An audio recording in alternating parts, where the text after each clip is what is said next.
জয় গৌর, জয় নিতাই। আজ 15ই জুন 2025 ও 31শে জ্যৈষ্ঠ 1432 রবিবার। আজ আমি চৈতন্য চরিতামৃত পাঠ করছি।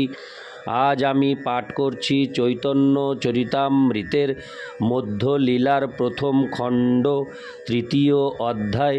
মহাপ্রভুর সন্ন্যাস গ্রহণের পর অদ্বৈত গৃহে প্রসাদ সেবনের শ্লোক 131 থেকে 151। নারায়ণ হে নারায়ণ, ভবভয়হরিণম নারায়ণ। শ্লোক 131। নিত্যানন্দ সঙ্গে বুলে প্রভুকে ধরিঙ্গা, আচার্য হরিদাস বুলে পাছে তো না চিঙ্গা। শ্লোকার্থ: নিত্যানন্দ প্রভু শ্রী চৈতন্য মহাপ্রভুকে ধরে রইলেন যাতে তিনি পড়ে না যান, এবং অদ্বৈত আচার্য প্রভু ও হরিদাস ঠাকুর তাদের পেছনে পেছনে নাচতে লাগলেন। ইতি শ্লোক 131। শ্লোক 132। এই মতো প্রহর একো নাচে প্রভু রঙ্গে, কবু হর্ষ কবু বিষাদ ভাবের তরঙ্গে। শ্লোকার্থ: এভাবেই কখনো হর্ষ কখনো বিষাদের তরঙ্গে উদ্বেলিত হয়ে মহাপ্রভু প্রায় 3 ঘণ্টা ধরে নৃত্য করলেন। ইতি শ্লোক 132। শ্লোক 133। 3 দিন উপবাসে করিয়া ভোজন, উদ্দণ্ড নৃত্যেতে প্রভুর হইল পরিশ্রম। শ্লোকার্থ: 3 দিন উপবাস করার পর ভোজন করে এভাবেই উদ্দণ্ড নৃত্য করার ফলে তার একটু পরিশ্রম হলো। ইতি শ্লোক 133। শ্লোক 134। হরে কৃষ্ণ। তবু তো না জানে শ্রম প্রেমাবিষ্ট হঙ্গা, হরে কৃষ্ণ। নিত্যানন্দ মহাপ্রভুকে রাখিল ধরিঙ্গা। শ্লোকার্থ: কিন্তু প্রেমাবিষ্ট থাকার ফলে তিনি তার পরিশ্রমের কথা জানতে পারলেন না। তখন নিত্যানন্দ প্রভু তাকে ধরে রেখে তার নৃত্য বন্ধ করালেন। ইতি শ্লোক 134। শ্লোক 135। আচার্য গোসাঙ্গী তবে রাখিল কীর্তন, নানা সেবা করি প্রভুকে করাইল শয়ন। শ্লোকার্থ: অদ্বৈত আচার্য প্রভু তখন কীর্তন বন্ধ করলেন এবং মহাপ্রভুকে নানা রকম সেবা করে তাকে শয়ন করালেন। ইতি শ্লোক 135। শ্লোক 136। এই মতো 10 দিন ভোজন কীর্তন এক রূপে করে প্রভুর সেবন। শ্লোকার্থ: এভাবেই অদ্বৈত আচার্য প্রভুর গৃহে 10 দিন ধরে ভোজন এবং সন্ধ্যায় কীর্তন হল। তখন শ্রী অদ্বৈত আচার্য প্রভু একভাবেই মহাপ্রভুর সেবা করলেন। ইতি শ্লোক 136। শ্লোক 137। প্রভাতে আচার্য রত্ন দোলায় চড়াঙ্গা, ভক্তগণ সঙ্গে আইলা শচী মাতা লঙ্গা। শ্লোকার্থ: সকালবেলায় চন্দ্রশেখর আচার্য পালকিতে চড়িয়ে শচী মাতাকে নিয়ে এলেন এবং সেই সময় নবদ্বীপ থেকে বহু ভক্ত তাদের সঙ্গে এলেন। ইতি শ্লোক 137। শ্লোক 138। নদিয়া নগরের লোক স্ত্রী বালক বৃদ্ধ সব লোক আইলা হইল সংঘট্ট সমৃদ্ধ। শ্লোকার্থ: এভাবেই নদিয়া নগরের স্ত্রী বালক বৃদ্ধ সকলেই সেখানে এলেন, ফলে সেখানে বহু লোকের সমাগম হল। ইতি শ্লোক 138। শ্লোক 139।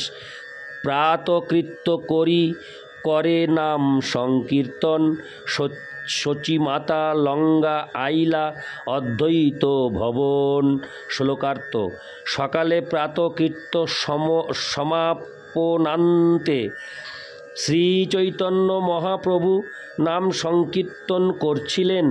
তখন চন্দ্রশেখর আচার্য শচীমাতাকে অদ্বৈত আচার্য প্রভুর গৃহে আনলেন।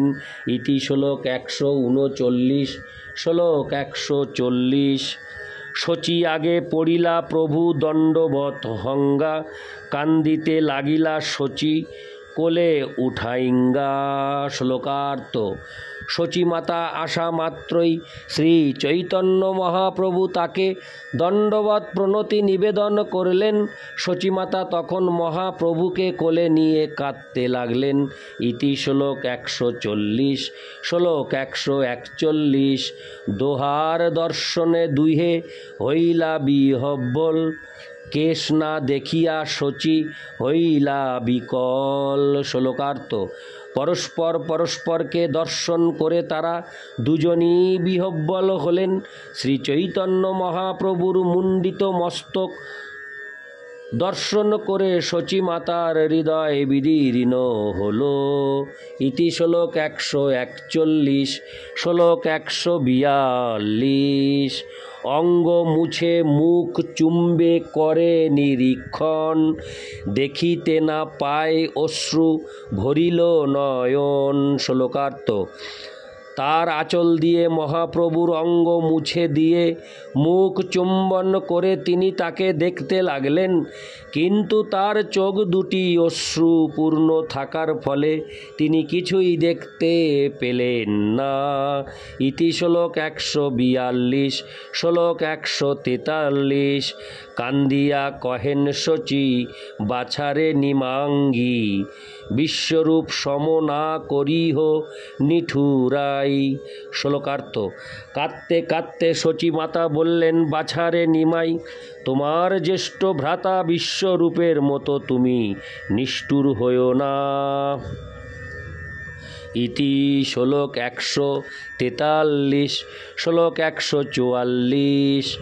সন্ন্যাসী হইয়া পুনঃ না দিল দর্শন, তুমি তৈছে কইলে মোর হইবে মরণ। শ্লোকার্থ।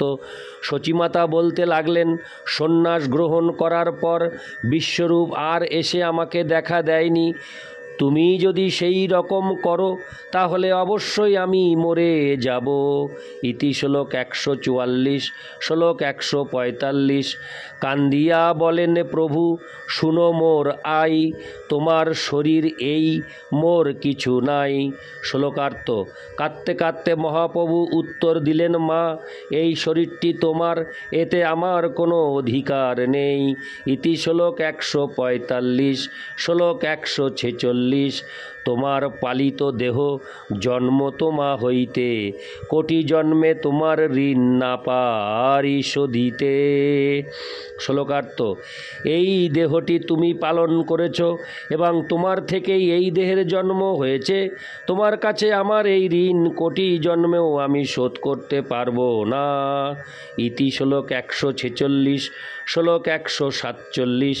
জানি বা না জানি কইল যদ্যপি সন্ন্যাস, তথাপি তোমারে কভু নহিব উদাস। শ্লোকার্থ।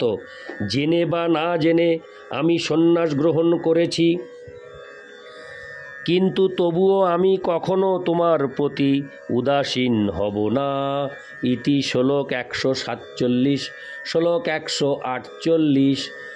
তুমি যাহা কহ আমি তাহাই রহিব, তুমি যেই আজ্ঞা করো সেই তো করিব। শ্লোকার্থ। মা, তুমি আমাকে যেখানে থাকতে বলবে আমি সেখানেই থাকব, আর তুমি আমাকে যে আজ্ঞা করবে সেই আজ্ঞাই আমি পালন করব। ইতি শ্লোক 148। শ্লোক 149। এত বলি পুনঃ পুনঃ করে নমস্কার, তুষ্ট হঙ্গা আই কোলে করে বারবার। শ্লোকার্থ। এই কথা বলেই শ্রী চৈতন্য মহাপ্রভু তার মাকে পুনঃ পুনঃ প্রণাম করলেন এবং তুষ্ট হয়ে শচী মাতা বারবার তাকে কোলে নিলেন। ইতি শ্লোক 149। শ্লোক 150। তবে আই লঙ্গা আচার্য গেলা অভ্যন্তর, ভক্তগণ মিলিতে প্রভু হইলা সত্তর। শ্লোকার্থ। তখন শচী মাতাকে নিয়ে অদ্বৈত আচার্য প্রভু গৃহাভ্যন্তরে গেলেন এবং শ্রী চৈতন্য মহাপ্রভু তৎক্ষণাৎ তার ভক্তদের সঙ্গে মিলিত হতে গেলেন। ইতি শ্লোক 150। শ্লোক 151। একে একে মিলিল প্রভু সব ভক্তগণ। হরে কৃষ্ণ। একে একে মিলিল প্রভু সব ভক্তগণ, সবার মুখ দেখি করে দৃঢ় আলিঙ্গন। শ্লোকার্থ। একে একে মহাপ্রভু তার সমস্ত ভক্তদের সঙ্গে মিলিত হলেন এবং সকলের মুখ দর্শন করে তিনি তাদের দৃঢ় আলিঙ্গন দান করলেন। ইতি শ্লোক 151। নারায়ণ হে নারায়ণ, ভবভয়হরণম নারায়ণ। জয় গৌর, জয় নিতাই।